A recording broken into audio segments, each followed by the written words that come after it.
We're back. Nick, the major leaguers took an all-star break. We took our own all-star break. How are you, my friend? I'm great, doing great. It's raining nonstop in New England, but other than that, I'm fantastic. How are you, man? I'm good. Welcome back to another rendition of Neighbors and Nugent. I am Mike Neighbors. He is Nick Nugent. We're going to get to our menu in just a second, partner, but I want to do something new, and I want to keep this going throughout every podcast. I'm going to throw a Nugent curveball off the top because you know what? We kind of know what we're going to talk about, but we want to surprise each other. And this is, what we try to do in this podcast. We talk sports, we talk sport management, but we talk life. Life is a big part of this too. And I'm just curious, I'm older than you. I'm 55 years old, but I cut myself shaving over the weekend. And I felt like, you know what? I've had that happen before where I felt like it was never going to stop bleeding. I'm wondering, you're older now. Do you ever cut yourself shaving? And if so, how often? No, it doesn't happen. You know why? I'm a thick-skinned guy. You're a thin-skinned guy. When things happen, you take it personally. You get angry. So the fact that you cut yourself shaving is the least surprising thing that I've heard this week. I mean, yeah. Well, I would say that real men don't cut themselves shaving. Yeah, Not going to happen. Well, I feel inferior off the bat, but unlike, what you just said, I'm not going to take it personal. Let's get into the menu because that was Nick's first curveball, and boy, he hit it right out of the park. Here's what we're going to talk about. For starters, movie sequels. Indiana Jones is one of the biggies this summer. You got Mission Impossible, but we're going to delve into our three movies we think should have sequels. There are some movies that shouldn't have sequels. We're going to pick the ones that should. Our heart of the order, how about this? Baseball season, baby. We're going to break open some trading cards. It doesn't have to be baseball. Nick's going to surprise me. This is a football pack I'm going to open. I'm a big card collector. They kind of had a rejuvenation during COVID. We're excited about that. So we'd love to hear in your comments your most valuable card. If you're a card collector, are you still into it? Maybe you forgot about it and you brought it back with the pandemic, and then you're kind of into it since then. And then our final five, we're going to go in a time machine, Nick Nugent. We're going to go back in time, and this is going to be fun. Our fantasy sporting events. If we could go back in time and pick our 5 sporting events that we would like tickets to, and I'm going to give you one condition here. We have good seats for all these sporting events. That's a condition as well. And then our last word. So let's go back to 4 starters. I don't know if you can see it. I think I healed my wound on my face. I am not thin-skinned, by the way. Don't you love when people say that? Anyway. All right, Nick Nugent, we're going to do 4 starters. Let's do movies. First of all, are you an Indiana Jones guy? Have you seen the Indiana Jones sequel? I have not seen the new one. I don't like a lot of people around me at all times, so I'm going to wait till it dies down, and then I'm going to go see it. I'm a huge fan of Indiana Jones. I've seen them all. I've loved them all. I've heard some mixed reviews, but I'm confident that I would like it. I'm looking forward to seeing it. Isn't it amazing that Harrison Ford has never won an Academy Award? Never. And he's been nominated one time. One time? Yeah. That's more surprising. That's unfortunate. Too bad. Yeah. All right, let's get into it. In terms of movies, Caddyshack should never have had a sequel. I think, some movies, they have too many sequels. We get carried away a little bit. But we're going to focus on those movies who have been deprived. They deserve sequels and weren't given sequels. The floor is yours, Mr. Thick-Skinned. All right. I'm going to go right off the bat. Certainly a movie that was very important in my childhood. I'm going to go The Goonies. I think The Goonies, they save their house. All right. They save their town. The band stays together. And who knows what kind of mysteries and craziness that group of kids get into for the next several years. I think The Goonies would be an excellent sequel to have, and many more sequels. I'm in. I'm already confident off the bat. That just shows how much older I am than you, and I already feel like an old man. I get reminders of that. Not always good reminders, but I don't know about Goonies, my friend. I'm going to go. I thought you would take this one off the list because we've talked about this in previous podcasts. The most underrated movie of all time, Rounders, with Matt Damon, Edward Norton. It's fit for a sequel. I talked to Matt Damon. How about the name drop right there? He said the script is already written. But back to your point about movies these days, everybody wants to go see the Mission Impossibles, the Marvel Comics, all that stuff. Rounders sequel, I don't know if that would light up the box office. You and I may like it, but it's a great story. And I think a key to this topic is you got to leave the door open wondering what happened to this character? What happened in this plot? Can this plot be continued a little bit? So Rounders, to me, I thought you would pick that maybe off the top. I had to get that off my list right Well, away. I didn't pick that one because it's a pretty easy sequel to do. I'll tell you how it ends. He moves to Vegas, he loses all his money, and he's homeless under a bridge. That's I don't want to see it now then. I don't want to watch that. Which actually might not be a bad movie. But good pick. I like that. That's good. Okay. All right. My number 2. I'm going to go arguably one of the greatest sports comedies of all time. I'm going to go Happy Gilmore. I want to see how he develops into a tour player. I want to see how he changes the tour. I want to see who the next big thing is. And most importantly, I want to see how Shooter McGavin comes back and tries to take after him in the next season. I've never been a huge Adam Sandler guy. I just haven't. I think he's a nice guy. I appreciate his creativity and his work ethic and all that, but never been a big Adam Sandler guy. So this is 0 for 2, my friend. Well, I don't know how Justin's going to weigh in later on, but I'm going to go old school. I'm going to go Ferris Bueller's Day Off. One of the classic movies in the 80s. What is Ferris doing now? What's his buddy doing? I want to see. He was a goof off. Maybe he's extremely successful now. It's been a long time. I like Top Gun. Top Gun was huge in the 80s, and it always deserved a sequel. Ferris Bueller is screaming for a sequel. Screaming. Huge miss. No. I mean, great movie, but it just finishes so perfectly. I think that would be like a situation where everybody hates the first one even more after the second one comes out. How did it finish perfectly? Like the perfect dismount? What's the dismount in that movie? Well, he doesn't get in trouble. He gets the girl. His buddy learns how to cope with his parents. I love it. However, that's a big airball, unfortunately. I'm going to finish it up strong here. A little bit of a newer movie. I know I'm younger, but this is a little bit newer. I'm going to go with Inception. For those of you who haven't seen Inception, that movie ended, and I didn't even know what I just watched. I don't think I've ever been more confused in my entire life. Is he awake? Is he asleep? Is he dreaming? Is he insane? I have no idea. So I'm not even really looking forward to it. I just need some answers. Even if somebody could call me and just tell me this is what happened, I'd be okay with it. I'm just confused. I need some closure. Inception 2, please make it happen. Well, you're getting incomplete because I haven't seen that. So I think, given your other 2 picks, I think that is your best pick because Goonies is the most embarrassing selection since you said Billy Ocean's "Get out of my dreams, get into my car" was a good pickup line for you back in the day. You should be ashamed about that. All right, I think Inception. I'm gonna check that out on your behalf, even though you like Adam Sandler movies and Goonies. Listen, Tom Cruise. Some say he's not all there. He's not the most stable guy in the world, but I'm a big Tom Cruise fan. I was going to pick Risky Business. I would like the sequel there, maybe Jerry Maguire a little bit. But I'm going to go to my favorite Tom Cruise movie of all time. I think you could make this work. It would revive Demi Moore's career. Jack Nicholson's struggling now a little bit. We could bring him back. How about A Few Good Men? We get the sequel. I want to see if Tom Cruise – what kind of lawyer is he now? He was kind of a knucklehead lawyer. He was talented, but he didn't really fulfill his potential. Jack Nicholson, he's coming out of jail. He's been in jail for a while. Let's get the band back together. I want a sequel to A Few Good Men. Well, first of all, I want to congratulate you. We said that we would have 3 picks, and you made it all the way to 3 picks without stopping early. So that's good. But that – I honestly don't even have a comment for that. It's just such a bad pick. Why? Because it ended perfectly. When you were watching Few Good, you said at the beginning, you said it needs to be something that leaves you wanting more. Yeah. You're telling me when you finished that movie, when it ended, you had questions about it? You needed more? Or were you just absolutely pleased at a fantastic movie? I agree with that. I'll give you an example. Like Good Will Hunting was a really good movie. Like Dead Poets Society is a really good movie. Scent of a Woman is a really good movie. I can't see sequels for those 3. I was thinking about my favorite movies. But A Few Good Men, it could be a different court case. He could potentially have another job these days. All of the characters could be extended. I agree there's a lot of movies where you can't extend the plot. It's perfect. But A Few Good Men to me and Ferris Bueller's Day Off, I see extension. I see possibilities for extension. So Justin will weigh in on this later, but let's move on to our heart of the order. And you know what? We just passed the All-Star break for Major League Baseball. Going to be an exciting second half of the year. But you and I, have a lot in common, I believe, even though we disagree and laugh at each other all the time. And you never cut yourself shaving, which I'm very impressed with, by the way.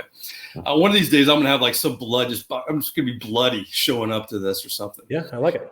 But one thing we really agree on is collecting cards. And as I mentioned earlier, card collecting, memorabilia collecting had sort of a renaissance during the pandemic. People were bored. Maybe people were in their attics and going to places they hadn't been in a while. And it's gotten a little momentum. I'm a huge collector. I got some rookie cards like Wade Boggs. I feel like I'm not a big wine guy, but people are like, I'm going to go back in my wine cellar and get that, 1968 cab. Some of my prized possessions are the old wax boxes. It still has the bubble gum in here. Topps early 80s. Pete Rose is on there. The first edition of Donruss. Whoops. You got Mike Schmidt on the cover. Bubble gum still in here. 30 cents for these. I can't break open the old wine in terms of my baseball cards, but I do have some packs. I always like to let you go first because I'm a gentleman. What do you have? Because I think you're bringing in kind of an additional dimension to this for me. Yeah. All right. So let's go over to the cards here. Okay.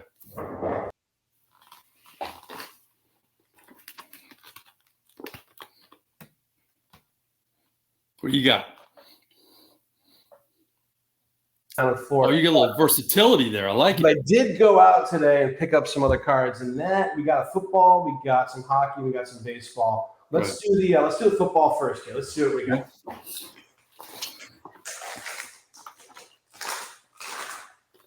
We'd love our audience to jump in here, show us your vintage stuff, send us pictures, give us the comments your most valuable card.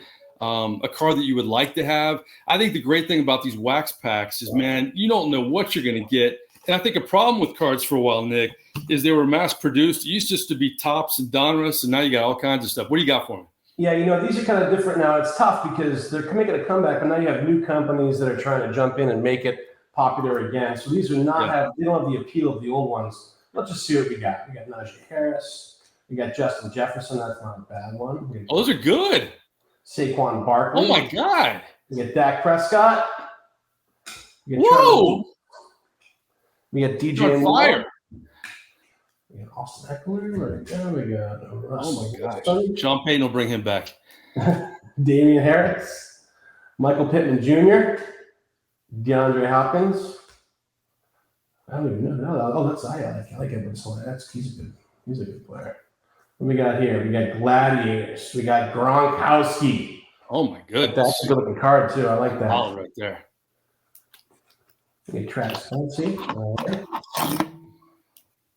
You got a cool-looking one right here, Saquon Barkley. Wow. Zamir White. There's my guy. Got Michael. Hey, you got to give me that one. Marshawn I just did a radio hit in Tampa on how those guys hate each other. You got to give me that Lattimore Evans. That's a good one. You got that one. You got Christian Watson. Yeah. You got Josh Allen and Jalen Ramsey. Oh, my gosh. We got Ray Lewis. Oh, my God. We got a Polk County native, Ray Lewis there. How about that? Oh. And then we got Patrick Mahomes. All right. So, obviously, these cards are not meant to be wildly valuable. All right. They're more collectible and appealing. That's a good little set here. Why don't you open up one of your packs? What do you got? I got to say, your first 5 are unbelievable rookie cards. I got to put my old man glasses on because I hope I can read these. But I'm going to go back to, and I don't have the extra camera like you because you're more tech savvy than me, but I'm going to go 2014 Topps. You just picked a Russell Wilson from the Broncos. As you see here, he's on the Seahawks back then. So maybe I have some vintage stuff. I'd like to get some rookies here.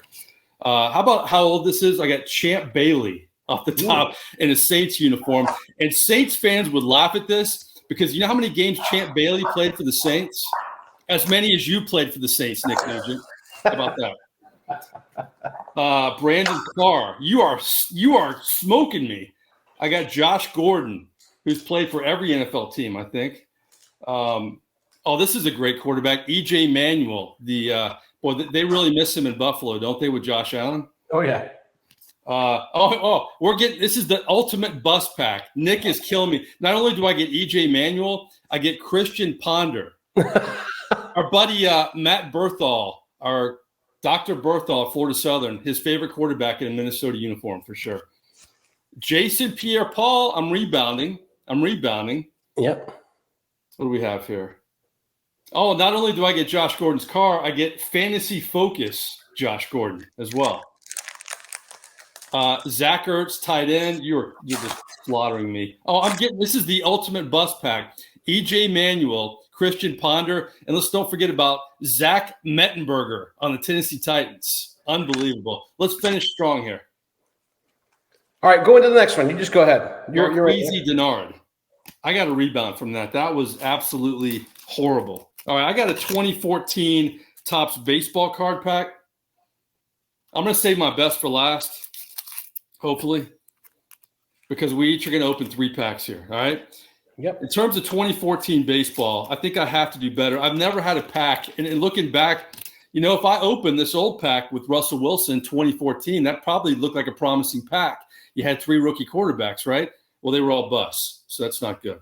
All right, so 2014, Drew Smiley, yeah, former Arkansas guy, actually covered him. Carlos Santana, catcher. I'm not lighting it up here. Alejandro Deaza. How are we doing, Nick? Not doing too well here. Not good. Avisel Garcia. No. Oh, this could be good. Oh, look at this. The future. This is huge. This could be a Freddie Freeman, the future of the Atlanta Braves. This is my silver lining right here. I'll put that in a different stack. I can't read these. Scott Kazmir, former A's pitcher. He was okay. So hard to read. Ramon Santiago. Let's go quickly here. Carlos Carrasco. Let's finish strong. Adam Dunn. And Miguel Gonzalez. These are horrible. I have 2 packs of open, and this is the only good one I have. A Freddie Freeman, the first of many. A welcome to the majors moment. Freddie Freeman, somewhat of a rookie card here. I'm going to put that in a special row here. So you have another one, and I'm going to open the big finish here in a second. All right, here we go. All right, so I got 2023 Donruss baseball here. Going to have a good mix of probably rookies, also some up-and-comers, and then probably some decent players as well. So we got Colson Montgomery here. We got Brian Rocchio, Brady Prospects. We got Juan Gonzalez. I like that. Wow.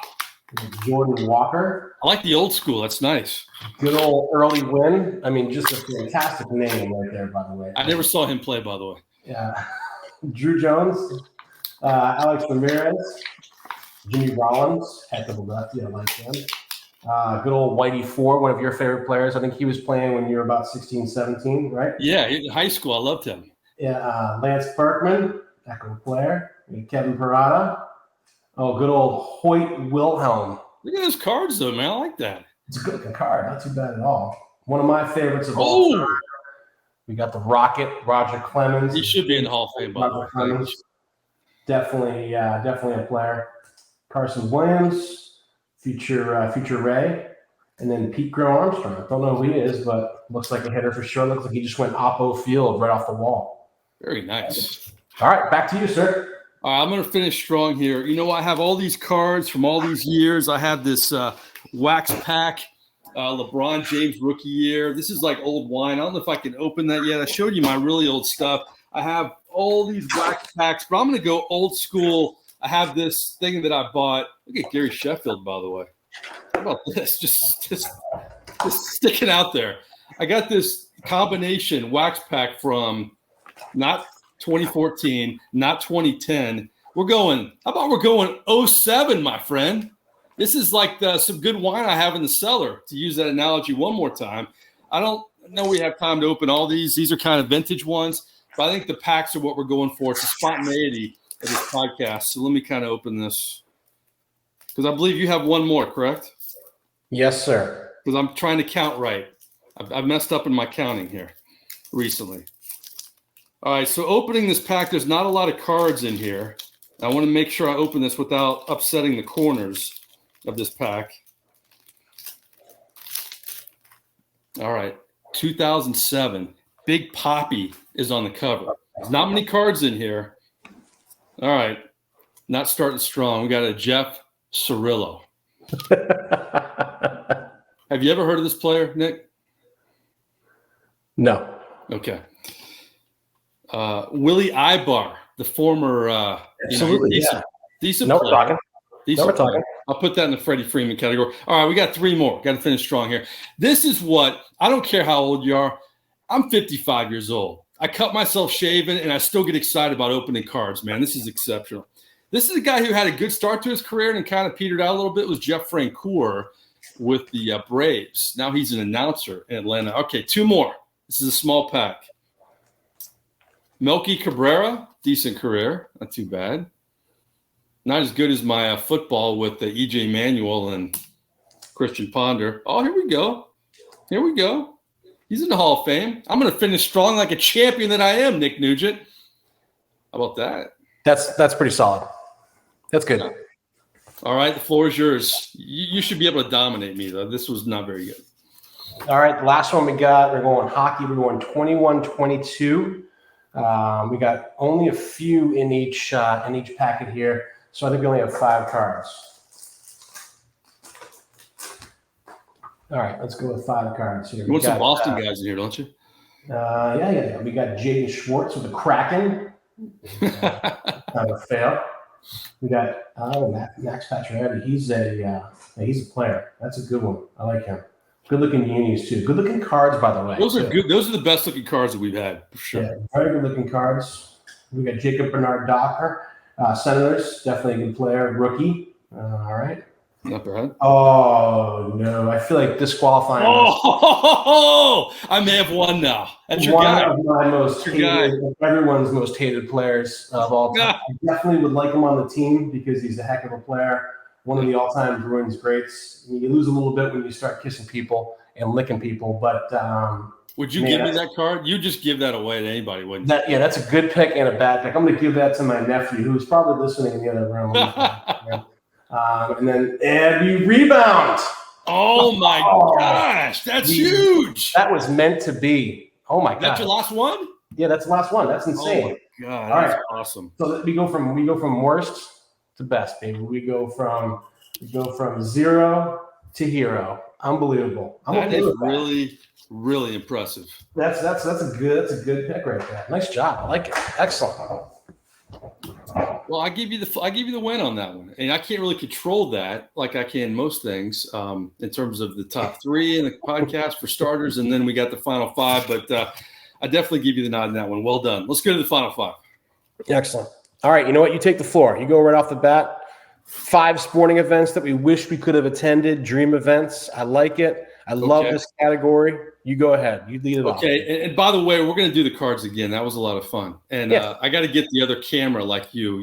The production value was much better too. And I'm going to give Matt Berthal the Christian Ponder whenever I see him again. Absolutely. Put that in his office. Yeah. Okay. This category, our final 5, we do every podcast. All right. These are the 5 sporting events. Think about this, folks. If you could go back in time, it could be a great seat, and you're going to watch that event. Miracle on Ice. I'm starting with Miracle on Ice. Hockey's not my favorite sport, but I'm going to go back to arguably the best hockey moment in our country's history. I don't think there's much debate over that, but Miracle on Ice, just to go there and not have the expectations and to leave with a moment like that, that's what sports is all about. That's what I love about baseball, frankly. You can go to a game and see something different every time. So I'm going to go Miracle on Ice, number 1. Yeah, not even in my top 25. I mean, Are you serious? I'm kidding. That was my first pick anyway. I knew it would be. I'm glad. See, I was going to let you go first. You let me go first. That's awesome. Good pick. Obviously, yeah. It just doesn't get much better than that. I mean, it's hard to imagine, especially being a hockey fan, a better moment than that. So I'm not that annoyed because everyone's going to have that on there. That's a great moment. You're a little annoyed right now, aren't you? No. But I'm happy. I'm happy. It's okay. It's a good one. Anytime we can talk about Miracle on Ice, it's good. But well done. Good first pick. And you are right. All right. My first pick. March 29th, 1987. David versus Goliath. Actually, Goliath versus a little bit of a smaller Goliath. We're going to go with WrestleMania 3. Hulk Hogan defeats Andre the Giant. Now, 1987 is prime. I'm 7 years old. It's a good moment. We're all watching wrestling. It's a big deal because I'm not into the big professional sports and all that kind of stuff yet. I'm not into watching it as much, but I am into watching wrestling. And that was a big moment that I wish I could have been at. Andre the Giant gets taken down by Hulk Hogan. On to your number 2. You know how much of WrestleMania I've seen in my 55 years? I'm going to go with probably 0. Miracle on Ice WrestleMania. I'm feeling good out of the gates. But I was on a plane one time, and I got on, and Hulk Hogan was on the plane, and I'm just walking by. I'm like, Hulk. He's like, "What's up, brother?" That was a good moment. So not bad. Hey, honestly, Justin, make a note. Give him an extra point for the impersonation. That was a good impersonation of Hulk Hogan. That was good. Every time you give me a compliment, because I'm thin-skinned, I feel like you're making fun of me. So no. I'm not. I'm giving you +1 on that. Right. I wish you could have a little graphic +1. Okay. All right. My second one, I've covered some Super Bowls, and I think the Saints Super Bowl in 2009 was one of the better ones when they had the onside kick to begin the second half, and big comeback by Breeze, and they beat Peyton Manning. But I would have loved to have seen in person, my opinion, the best Super Bowl ever, Super Bowl 42, where the Giants ruined the Patriots' perfect season. You got the helmet catch. You got, Eli Manning leading the charge. Nobody saw that coming. Like the Miracle on Ice, this is why we love sports, the unpredictable. The fact the Patriots had that game in hand and let it go, and Eli Manning beats them not once but later twice, I would have loved to have seen Super Bowl 42 in person. That's a good answer. I don't think they'd let it go. I think Eli just made some plays. I think he did, but it was close though. They could have. Yeah, fantastic. I love that. That's a great answer for sure. I have a couple football ones, but I'm going to leave those behind. Right. I'm not even a fan of this athlete. I'm not a fan of the teams involved, but the moment is one of those moments I just wish I could have seen. Home run in '88, Kirk Gibson home run. Good one. The whole buildup is just one of the most amazing things you can't even comprehend it. I mean, this is a guy who had no right even wearing the uniform that day, and was not going to play. Said he was not available, too injured to even run around the bases, and came in to do one thing and did it. And I could watch it over and over and over and over again. Fantastic moment. If I was truly a fan of one of those teams, it would be even better of a moment, but just extraordinary. Awesome moment for sports. You make a good point. Yeah, I'm not a Giants fan or a Patriots fan. I could care less, but I appreciate the game. But yeah, if it's your team, like if the Rays would do something like that, it would be insane. The fact that he hit off Eckersley too, the best relief pitcher in the game. I mean, it was everything lined up perfect for him. All right, that's a very solid pick. You're bouncing back from your Goonies WrestleMania age gap, and then everything that we have not in common. All right, number 3 for me. I'm going to go back to 1992. I love this game, and, man, I can't get enough of it. When Christian Laettner hits the buzzer beater to beat Kentucky and advance them. And a lot of people think, looking back, that won them a national title. No, it just advanced them in the tournament. And I remember being with a college buddy of mine, and, everybody has brackets. And I had to have Duke win that game. And when Laettner hit that shot, I just jumped off the couch and tackled him and we just started laughing and screaming. And but that shot where Grant Hill throws the perfect pass to Christian Laettner, turns around, nails it. I love it. I can't get enough of it. Every time it's on, I love documentaries about it. I love rewatching the end of that game. So when Duke beat Kentucky, that buzzer beater, I'd love to have been there for that. That's a great pick. I agree. 2 teams I hate passionately, but would be an absolute blast to watch. You're not alone there. Yeah. I'm going to stick with college sports on this one. Alabama versus Auburn, the kick 6. Oh. And for many reasons. I remember that I was in a restaurant. I was out on a little date night with my wife, and we were at a restaurant that was not a sports bar, but had a few TVs. And as it happened, you could see all the men in the restaurant start to turn their eyes away from their date and start to look at what's going on TV. And because it happened over a long period of time, the kick was going to miss. And then they called the timeout. Oh yeah. And then the announcers are like, well, he's not going to do this. Obviously it's crazy. It'd be an insane move. And he tried it. And it felt like the whole thing took like a minute and a half to do, but it was just, it was a wild 12 to 15 seconds. And I just remember imagine being at that game, watching that happen. Was absolutely insane. So not a huge fan of either one of those teams, but man, the moment, unbelievable. You know what? I've always said this, that if you win championships, you have to be good. You got to stay healthy, but you got to get breaks too. Yeah. And Alabama, not only that game, but they had the regular season game where the ball kind of flew up on one of those deep balls and they scored. So everything kind of went right for Alabama that year. A very talented football team. It's amazing. That's an excellent pick. Getting ready to take my daughter for freshman orientation in Alabama. And that was my first TV job. Got a lot of friends up there. So a lot of appreciation for how great Tuscaloosa is in Alabama. All right, baseball kind of dominates the rest for me. And I love the Red Sox growing up. I love the Astros growing up because they trained where I grew up near Titusville, Florida, Cocoa Astros. But I always felt for the Red Sox. I always kind of rooted for them. When Bucky Dent hit that homer, it broke my heart as a kid. Like I felt like the Yankees were always winning.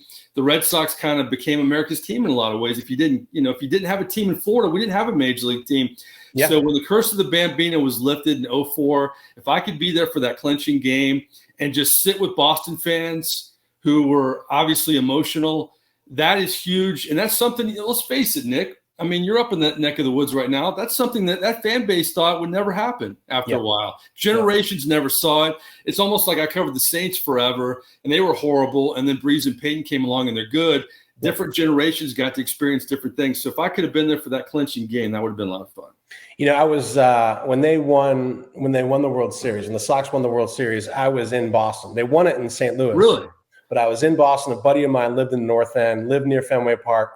And we were watching it on a roof deck, and they won. And you heard the city explode. And then what everyone did was they threw their shoes on, and we ran to Fenway Park. And there was a party outside Fenway Park as it was happening. It was an out of body experience. It was fun to watch. God, I would have loved that's almost just as good. A lot of people say when the Saints won the Super Bowl in Miami, it was almost better to be on Bourbon Street because it was just insane, like your experience there. Yeah, all right, my last one. Hey, do I get to go or what? What's it? I mean, this is you're out of your mind. This is unbelievable. I got caught up in your story, man. It's the theme we have, though. It's good. I mean, and you know what, Justin? Right now, I wish he was on camera because he's probably dying laughing right now. This is unbelievable. This is always. It's almost like you do it on purpose because you feel. I do. It's a method to my madness. Actually, I like to throw you off your. I like to throw you off your game a little bit. I got to be honest, though, Mike. I misplayed that. I misplayed my hand. I should have let you gone twice and then gone back. That's That's an error on my part. I might have fallen for that too. Yeah. All right. Well, now let's get back to earth now. This is number 4, right? This is 4? Yeah, we're on 4. We're 4? Okay.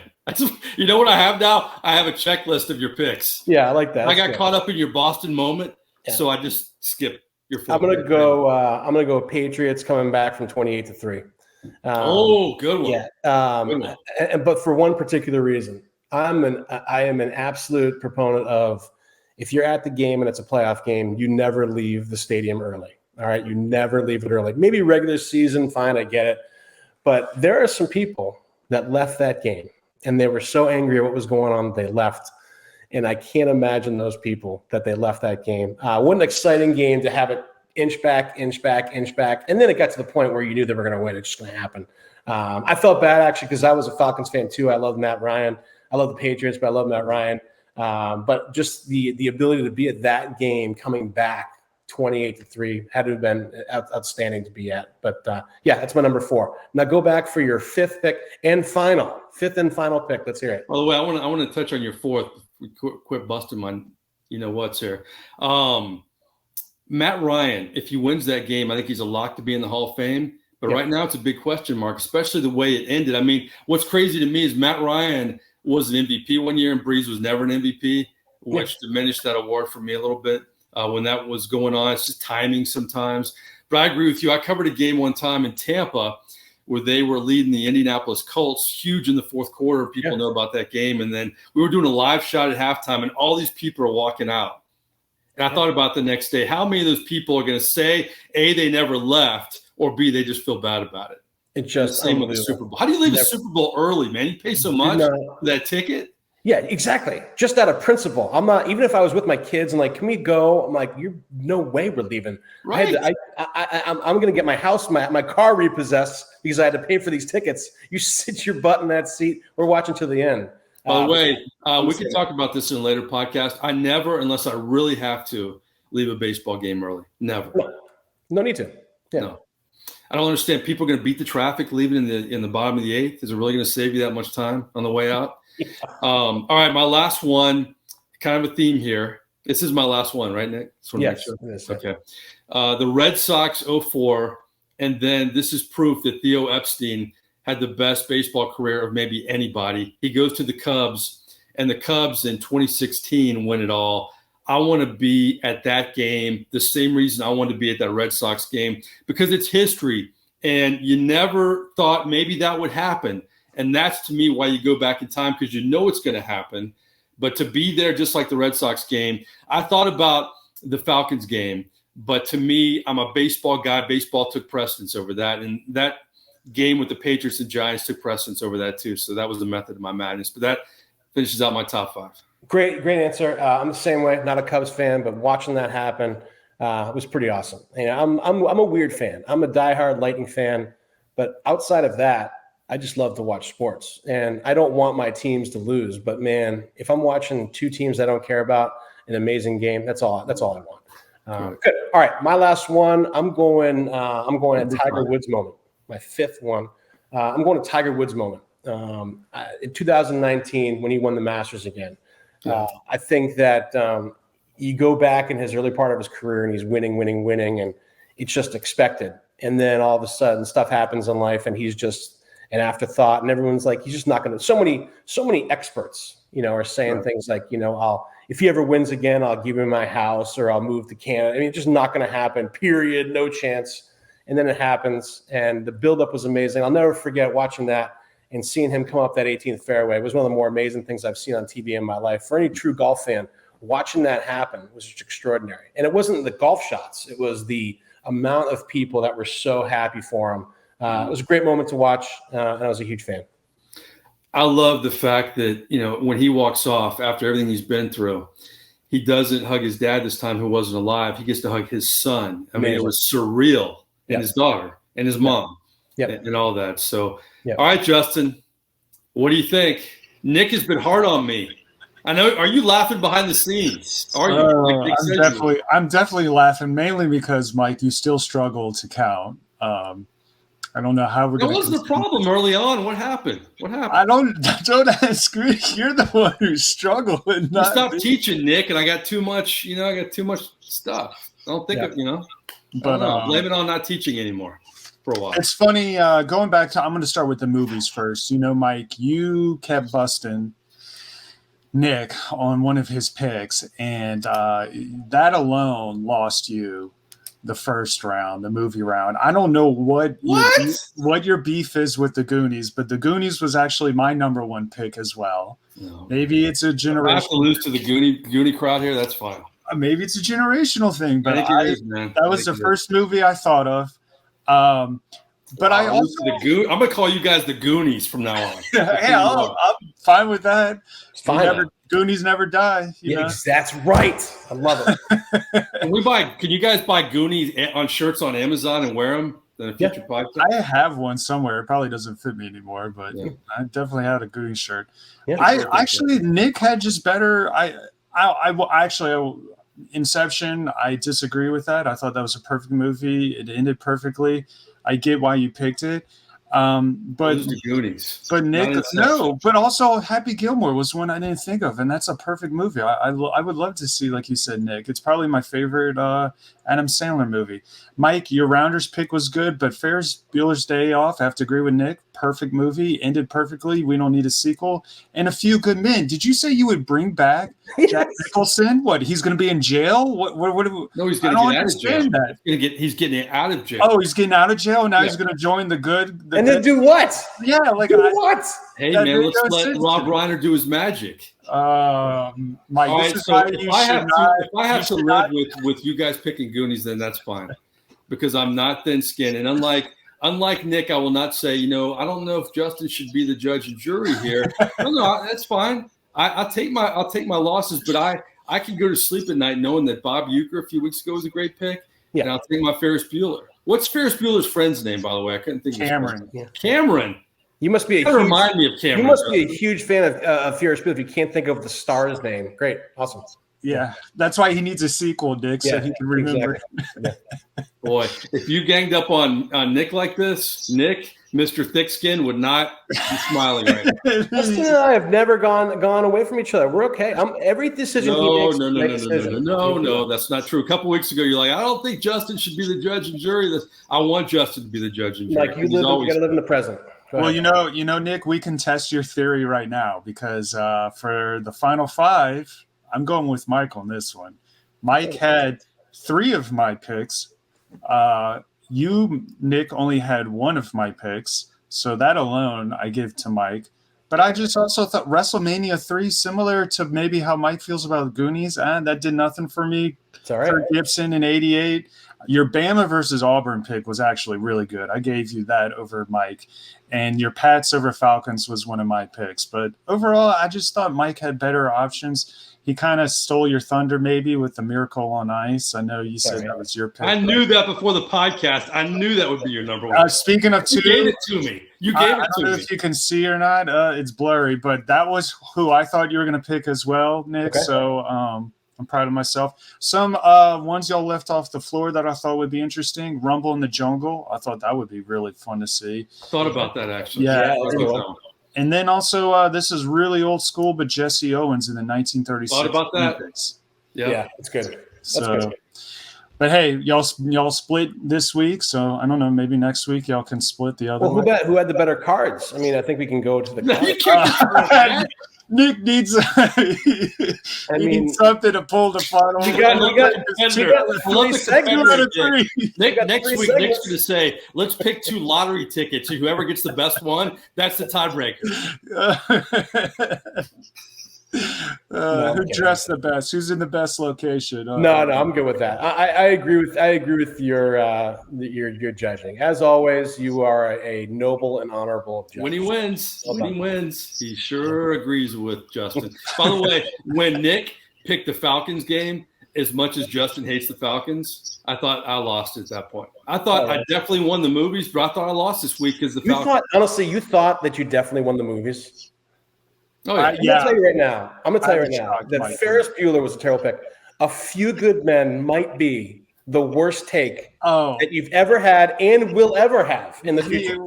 Ferris Bueller I could maybe understand, but when he went A Few Good Men and then he was like, bring back Jack Nicholson, I was like, what are you talking about? There was a website. If you could do it, I don't think you could do it, but if you could do it, heck yeah. In terms of needing a sequel, A Few Good Men would be right below Deuce Bigalow. I mean, it would be right below that. Wow. And the fact is that you've probably seen Deuce Bigalow, and I'll watch Deuce Bigalow as much as I'll watch WrestleMania, but that's a whole different deal there. By the way, when you talk about all of these movies, I want to say this about movies in the final 5. Nick's lighting this week. Nick's lighting is as good as it's been for this podcast. Yeah. I want to end on a good note with Nick. Nick, you want last word first, or? Yeah, sure. I'll take last word. Right, definitely. I appreciate that for sure. It's going to be a little bit different, and it's not a rant. It's just a last word. I did not watch the WNBA All-Star game, but I did see highlights on the three-point shooting contest. Did you get a chance to see the three-point shooting contest? No, I missed that. This girl, I think I'm going to pronounce her name incorrectly, I bet, but I think it's Sabrina Ionescu. Mm-hmm. You got to watch it after this, or if even we could put some highlights up on while I'm talking here. She hit all three-pointers except for 2, destroyed the record. The record was previously 31, I think, by Steph Curry. She put up 37 out of 40 possible points. Really? It's like a video game. It's the most insane thing I've seen in the world of basketball. I'm not a diehard basketball fan. I usually go hockey, baseball, and football, and maybe watching basketball. Don't spend a lot of time watching the WNBA. I'm going to watch this girl. This girl is fantastic. You got to watch this three-point. I've never seen anything like it. 37 out of 40 points. It's the record, destroyed the record. She only missed 2 shots. Only missed 2 shots out of the entire thing. The first and then one of the last, and she destroyed it. It was unbelievable. It was she's a shooting machine. Unbelievable performance. I bet you figured that the WNBA three-point shooting contest would not be my last word. But man, you watch this highlight and you're gonna be like, oh my God, that was impressive. Crazy. Well, think about the women's national championship this year, the numbers they had that were really, really good. Yeah. And the fact that that's happening, that's great. I love that. And when you first started, I mean, I've covered the WNBA, but I didn't know where you were going. But now I definitely want to check it out. I wonder what her background is. Like, I love sometimes seeing an athlete like that and wondering, where they went to college, where they grew up, all that. Great shooting stroke. I'm telling you, man, it is ridiculous. Unbelievable performance. Almost like if you said it out loud, someone's like, she couldn't have gotten that many. It was amazing. Destroyed Steph Curry's record. And it's a record that's a true record. I mean, it's a three-point shot, certain amount of time, 5 balls on the rack. So, yeah, unbelievable. Steph Curry, by the way, is talking about maybe playing on the PGA Tour when he retires. First of all, he needs to just go ahead and take his tournament win, his celebrity tournament win, hold that trophy close to him, and just be a professional basketball player. He would get destroyed on the PGA Tour. He would get destroyed on the Korn Ferry Tour. He would come in almost last every single time. Enough. I don't even want to talk about it. Crazy. But go on. You had a very nice take, and then I got you all riled up again. So I'm gonna get a little riled up here because I'm all for change in this world. I'm all for adapting and moving forward with your life, and I'm all for change in sports. But Major League Baseball, sometimes you don't need change. You've made great changes this year. I love the pitch clock. I love more stolen bases. I love the shift alterations a little bit. I love more offense in the game. Rob Manfred, man, I love the changes. But let's don't get crazy with the All-Star game. We need to change the game. We don't need to change the All-Star game. The All-Star game, you have the best All-Star game in sports. The Pro Bowl is awful. They're just trying to figure out what to do with that. The NBA All-Star game is a joke. But the All-Star game is fantastic. A couple things that they changed that I don't want changed. Okay, first of all, I don't like the National League uniforms and the American League uniforms. I like when they wear their team uniforms. That's cool, man. When you see them on the field and all their uniforms, that's fantastic, especially as an old guy growing up when our baseball teams weren't on TV every night. That was a few times you could see your guys in their uniforms on a national scale. And also, in terms of the introductions, I don't want this red carpet stuff coming in from the outfield. Maybe it's just too much. We don't need to be the ESPYs here. It's the Major League All-Star game. Line them up, introduce the alternates, and then have the starters come out. That was great, Major League Baseball. You don't need to change that. And I'm not an old man get off my lawn guy at all. You know me. I like change, and I'm all for it. But with the red carpet and all the hubbub of the Seattle players being introduced, Wander Franco and Shane McClanahan, the Rays alternates, were forgotten. So they came out and they weren't introduced. And that's just another byproduct of why I don't like it. So Major League Baseball, kudos for the rule changes, but leave your All-Star game the same. It's the best thing going in terms of All-Star games. Leave it. Agree. I'm with you 100%. Excellent take. I'm in 100%. One day, Nick, when we get really bored in Florida Southern in the offices, we're just going to crank this bad boy open. Oh man, I can't wait. That's a good one. Look at that. I'm going to see, I'm going to go back and do some research, like how many valuable cards are in here. You got Charlie Hustle on top here. Oh, yeah. You got 35 cents. Or am I going right here? Okay. So anyway, well, that was fun. We got to do more card stuff in the future, more memorabilia in the future. And great job by you. Great job by Justin Thomas. Please subscribe, everybody.